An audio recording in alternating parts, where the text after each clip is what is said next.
Yo, skut, balik lagi Bang saya Christopher di channel Kalau Saya Gadget. Dan hari ini seperti biasanya kita akan mereview sebuah laptop dengan sejujurnya tanpa di-endorse oleh brand manapun. Sebelumnya kita sudah sempat bahas dari Axio, yaitu MyBook yang sudah menggunakan layar 2.5K dan harganya murah banget di sekitar 3 jutaan aja. Hari ini kita akan bawain lini produk lain dari Axio yang menggunakan Ryzen 3 dan Ryzen 5 walaupun masih seri 3000, tapi harganya masih cukup murah, yaitu di kisaran 5 jutaan aja. Udah penasaran performanya kayak gimana? Langsung kita tonton b-rollnya terlebih dahulu.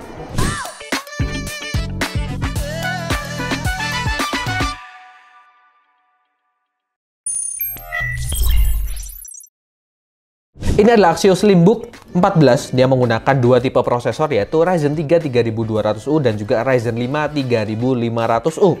Untuk operating sistemnya menggunakan Windows 10 Pro, jadi bukan yang home. Dan harganya sendiri untuk yang Ryzen 3 di Rp5.049.000, sedangkan untuk yang Ryzen 5-nya Rp5.559.000. Dan ini harga yang menarik banget karena lebih murah dibandingkan kompetitor lain yang menggunakan prosesor yang sama. Bahkan kalau di harga sekitar 5 jutaan tuh biasanya masih pakai AMD Athlon Silver atau Note ataupun Intel yang kelas Celeron. Dan untuk garansi laptop ini sendiri sama-sama ada di 1 tahun. Dan untuk desainnya secara umum masih mirip dengan MyBook yang kita review kemarin. Perbedaannya cuma di slot bodi bawah untuk upgrade storage, ukurannya jauh lebih kecil karena sudah menggunakan SSD M.2, berbeda dengan yang kemarin masih menggunakan SSD SATA. Untuk keycaps juga dia lebih besar, jadi ini lebih lega dan lebih nyaman untuk kalian gunakan mengetik. Dimensi bodi laptop ini di 34 x 23 cm, ketebalannya 2,2 cm dan bobotnya cukup ringan di 1,39 kg aja. Jadi untuk desain secara keseluruhan kita bisa berikan skor 7,5 poin. Kita lanjut bahas soal layarnya, dan dua tipe laptop ini pakai layar yang sama, yaitu 14 inch Full HD 1920 x 1080, sudah IPS anti glare dengan color gamut di 45% NTSC atau sekitar 62,5% sRGB, dan tingkat kecerahan layarnya di 250 nits serta punya refresh rate di 60 Hz. Dan memang kalau kita lihat dari Axio yang udah kita review kemarin dan hari ini, keunggulan utamanya terletak pada layarnya, di mana di harga 5 jutaan dia sudah pakai panel IPS bukan panel TN seperti yang dipakai kompetitor dari brand lainnya. Jadi untuk skor display kali ini kita bisa berikan skor 8 poin. Untuk portnya nih hampir mirip dengan Axio MyBook yang kemarin, cuman bedanya sekarang dia udah ada tambahan Type-C dan juga untuk HDMI sekarang udah yang full size. Dan berikut adalah footage lengkapnya.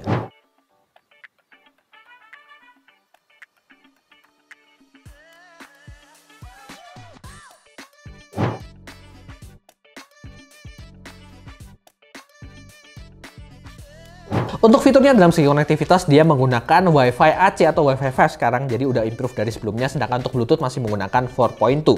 Untuk webcamnya sendiri kedua laptop ini sama-sama menggunakan 720 pixel dan 30 fps, ini yang Ryzen 3 dan sebelah kiri saya ini yang Ryzen 5. Dan untuk kualitasnya sendiri sebenarnya masih sama juga, yaitu masih belum terlalu bagus lah. Cuman untuk perbedaan warna sendiri bisa dilihat ini cuman karena perbedaan pencahayaan aja. Ini yang Ryzen 5 kira-kira kayak gini dan Ryzen 3-nya kayak gini. Dan untuk skor port dan fitur secara keseluruhan kita bisa berikan skor di 7 poin. Sekarang kita akan bahas mengenai performance-nya mulai dari prosesor terlebih dahulu, dan saya akan sebutkan hal-hal yang berbeda aja dari Ryzen 3 3200U dan Ryzen 5 3500U. Sedangkan untuk hal-hal yang lainnya yang masih sama, kalian bisa baca sendiri di detail penjelasan prosesor di samping sini. Untuk Ryzen 3 dia punya 2 core dan 4 thread, Ryzen 5-nya punya 4 core dan 8 thread, jadi 2 kali lebih banyak. Untuk base clock speed Ryzen 3 di 2,6 GHz, boostnya 3,5 GHz. Sedangkan untuk Ryzen 5 base clock speednya lebih rendah, yaitu 2,1 GHz, dan boostnya lebih tinggi di 3,7 GHz. Untuk fabrikasi, L3 case dan TDP prosesor semuanya masih sama, silahkan kalian baca sendiri. Sekarang kita masuk ke hasil pengujian sintetis. Di R15 Ryzen 3 mendapatkan skor di 297 poin. Untuk Ryzen 5-nya di 584 poin.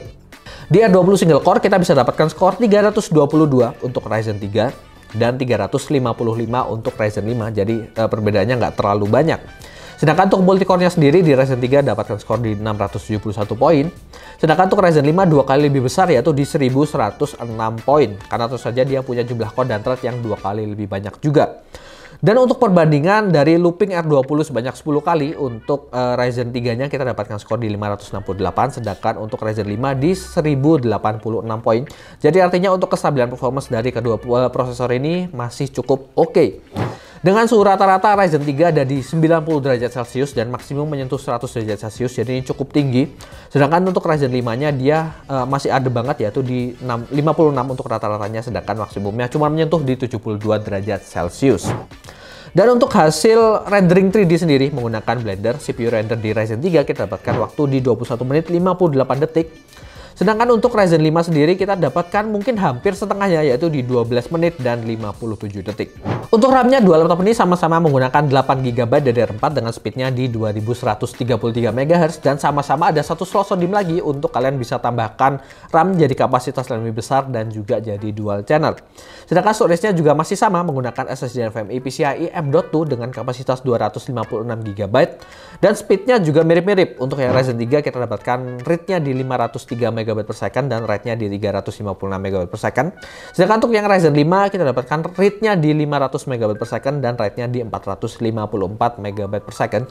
Jadi ini masih menggunakan tipe SSD dari brand yang sama juga. Untuk graphic cards kedua laptop ini sama-sama menggunakan Radeon Graphics, tapi yang Ryzen 3 menggunakan Vega 3 sedangkan yang Ryzen 5 menggunakan Vega 8. Tapi keduanya ini masih mempunyai VRAM yang sama yaitu sebesar 1GB. Jadi masih cukup oke untuk pekerjaan yang cukup berat.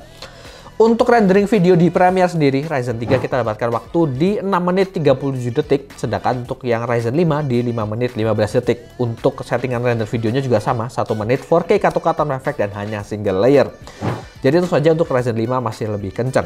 Sedangkan untuk pengujian simulasi gaming di 3D Mark, di TimeSpy kita dapatkan skor 369 untuk Ryzen 3, sedangkan Ryzen 5-nya di 557. Jadi sebenarnya perbedaan performanya juga nggak terlalu jauh, karena sama-sama menggunakan VRAM 1GB.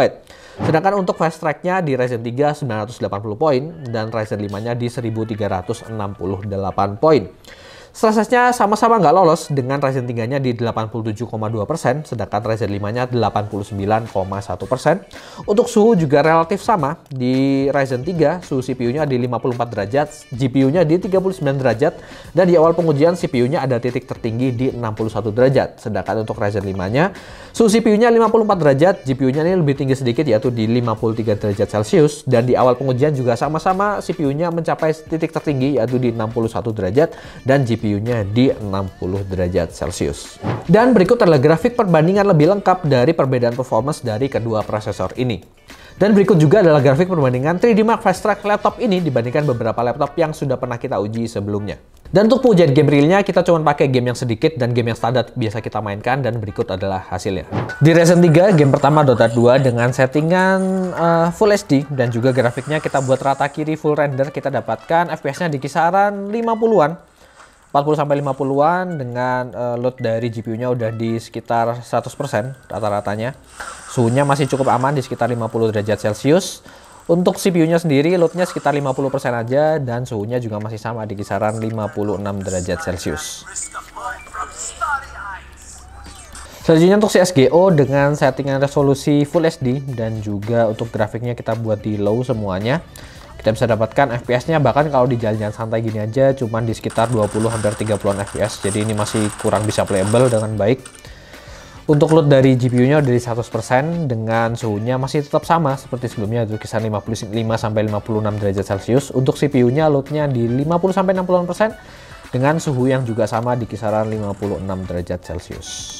Kita lanjut ke Ryzen 5 sekarang. Untuk game yang pertama yaitu Dota 2, kita bisa dapatkan FPS-nya tuh juga masih sama di 50-an FPS dengan settingannya juga sama persis yaitu 1080 dan grafiknya kita buat rata kiri full render. Untuk load dari GPU sendiri ada di kisaran 50, ya 100% ini masih sama seperti yang tadi dengan suhunya di 54 derajat Celcius. Untuk CPU-nya loadnya sekitar 30% dengan suhunya juga masih sama di 50-an derajat Celcius. Untuk CSGO dengan setting resolusi Full HD dan sekarang kita buat grafiknya di medium, ini kita masih dapat di kisaran belasan sampai 20-an FPS. Dengan load dari GPU-nya sendiri masih di 100%, suhunya juga sama di 55 derajat Celcius. Untuk CPU-nya loadnya di 50-an persen dengan suhunya di 50-an derajat Celcius juga.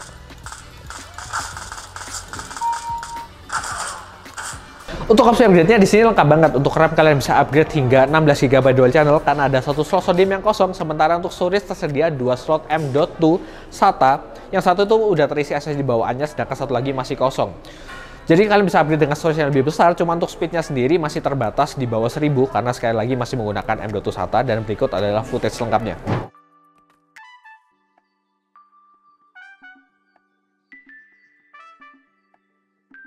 Jadi untuk skor performance kita bedakan. Untuk yang Ryzen 3 kita bisa berikan skor 7,5 poin, sedangkan Ryzen 5 kita berikan skor 8 poin. Untuk pengujian daya tahan baterai menggunakan PC Mark 10, sayang sekali untuk Ryzen 3 udah 2 kali running dan kedua-duanya error. Sedangkan untuk Ryzen 5 kita dapatkan di sekitar 7 jam 14 menit. Dan kita akan ubah untuk metode tesnya, kita menggunakan video playback di YouTube selama 1 jam dan untuk settingan brightness-nya juga sama-sama menggunakan 50%. Dan kita dapatkan untuk yang Ryzen 3 dia habis sekitar 17% dalam 1 jam, sedangkan Ryzen 5-nya dia kemakan 15% selama 1 jam. Jadi bisa dibilang untuk konsumsi dayanya mirip-mirip, dan kalau menggunakan PC Mark 10 harusnya hasilnya juga hampir sama dengan Ryzen 5 ini, yaitu di sekitar 7 jaman. Jadi untuk kedua laptop ini kita bisa berikan skor 8 untuk daya tahan baterainya.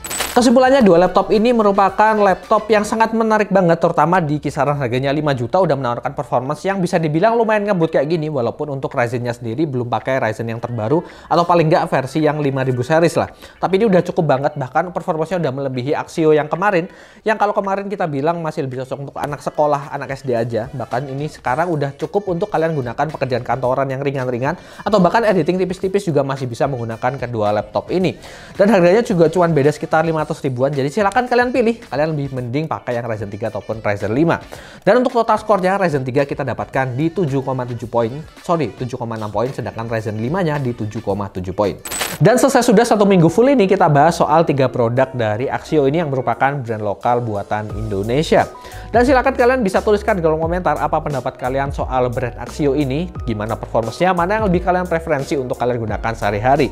Jujur untuk saya entertainment, saya lebih milih untuk yang warna merah itu, yaitu Axio MyBook 14F, sedangkan untuk performance dan kegiatan pekerjaan sehari-hari saya lebih pilih untuk yang Axio Slimbook 14 ini.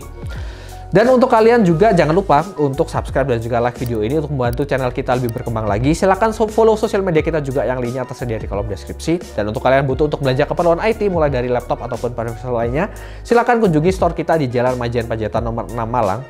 Untuk cabang kita di Mall Olympic Garden, tepatnya di area sebelah food court. Dan untuk yang di luar Malang, kalian juga tetap bisa belanja karena kita juga tersedia di e-commerce yaitu Shopee, Blibli, JD ID, dan juga Tokopedia. Segitu aja, saya Christopher. See you on the next video.